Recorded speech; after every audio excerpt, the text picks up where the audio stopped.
السلام عليكم ورحمة الله وبركاته. حياكم الله إخواني الكرام.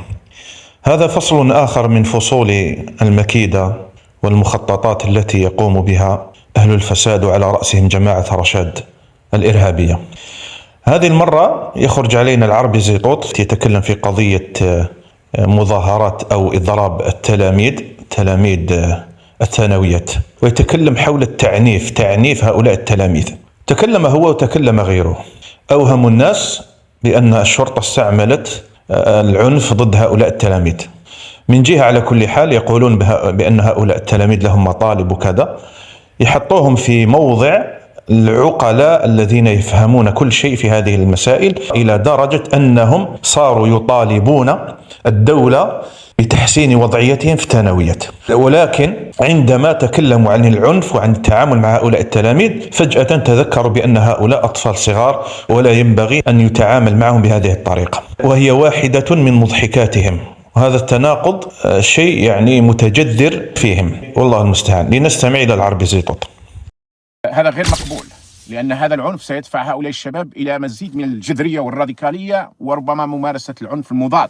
ولذلك أنا من هنا أتوجه لهذه العصابة الإجرامية أن تتوقف على استخدام العنف مع هؤلاء أولادنا لم يطالبوا إلا بحقوقهم وحقوق دنيا.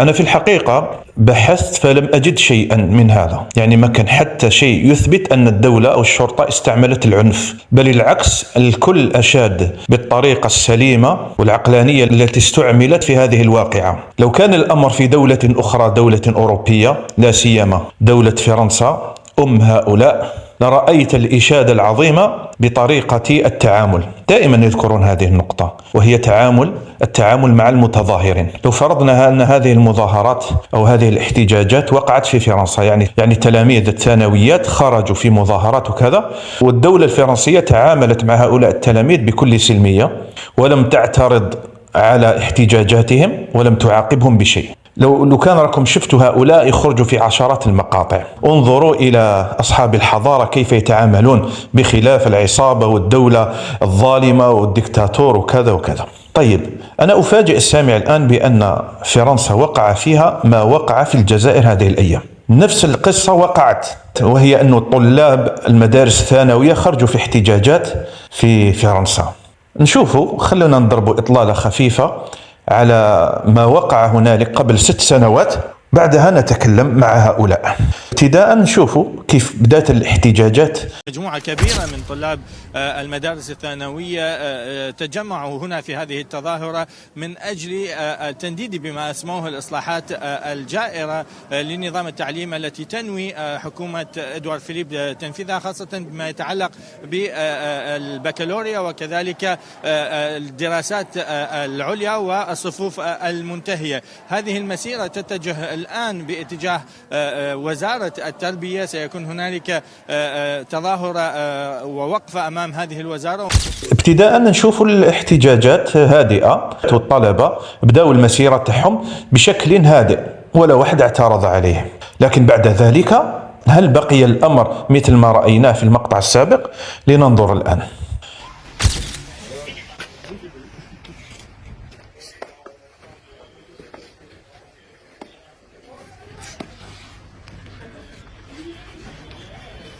Voilà une classe qui se tient sage.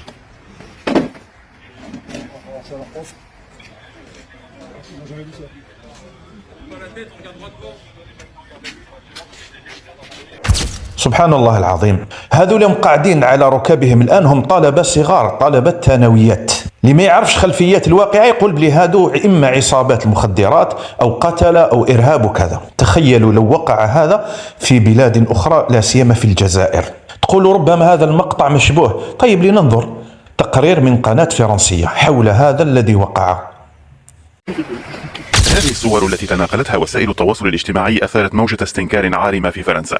رجال شرطة يجبرون على ما يبدو أكثر من 150 تلميذا في فالفوغي في بلدية مونت لاجولي قرب باريس على وضع أيديهم فوق رؤوسهم في وضعيات وصفتها محافظة الشرطة بأنها نظامية، فيما اعتبرها آخرون مهينة. هؤلاء التلاميذ تم توقيفهم بتهم التجمهر غير المرخص في سياق أعمال عنف وحرق وتخريب واعتداء على رجال الشرطة في أعقاب تعطيل الدراسة بإحدى الثانويات. سبحان الله، إهانة بشهادتهم هم. الإشكال هل بقي الأمر عند هذا الحد؟ يعني مجرد اعتقال ويوضعوهم بهذه الوضعية المهينة؟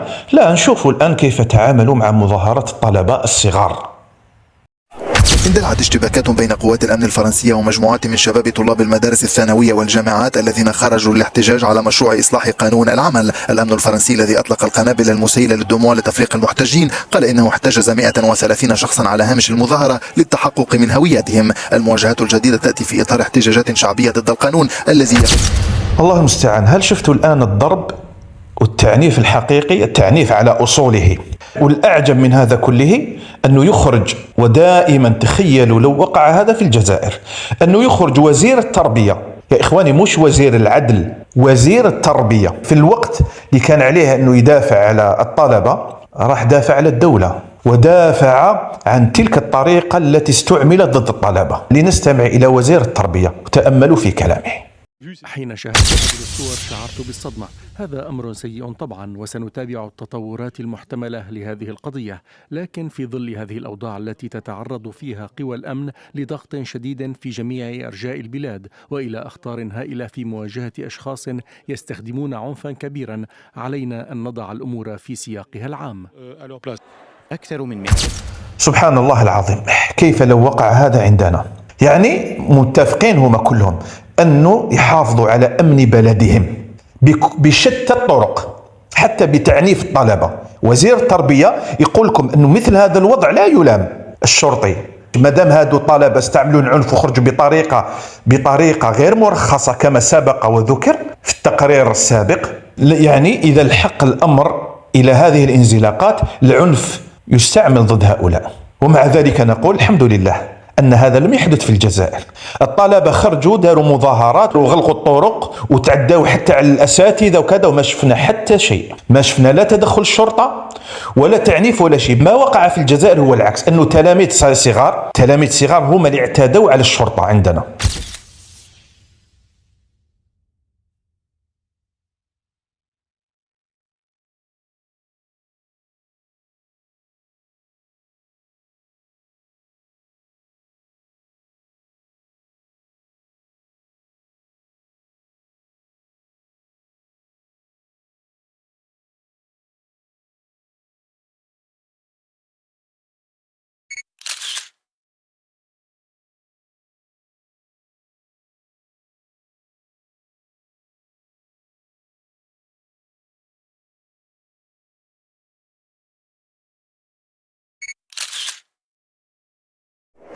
هل تأكدتم يا إخواني بأن هؤلاء أدوات في يد فرنسا للعنف والإرهاب؟ هو سياسة أصيلة عند هذه الدولة وهذه المخلوقة العجيبة كما كان يذكرها الشيخ البشير الإبراهيمي رحمه الله.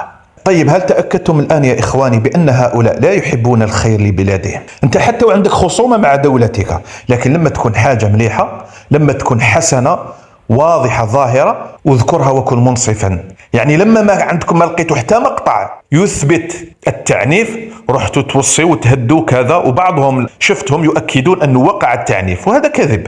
المفروض تشيدون بالطريقة التي تعاملت بها الشرطة مع هؤلاء التلاميذ، والأمور جازت بخير والحمد لله أولا وآخرا. لماذا يا أبناء فرنسا، لماذا لا تذكرون ما يقع في بلاد فرنسا؟ من أجل هذا كتبت في العنوان أن هذه الرسالة للشرطة لا تعنف التلاميذ، وأنا كنت أقصد الشرطة الفرنسية وأقصد ما وقع في فرنسا.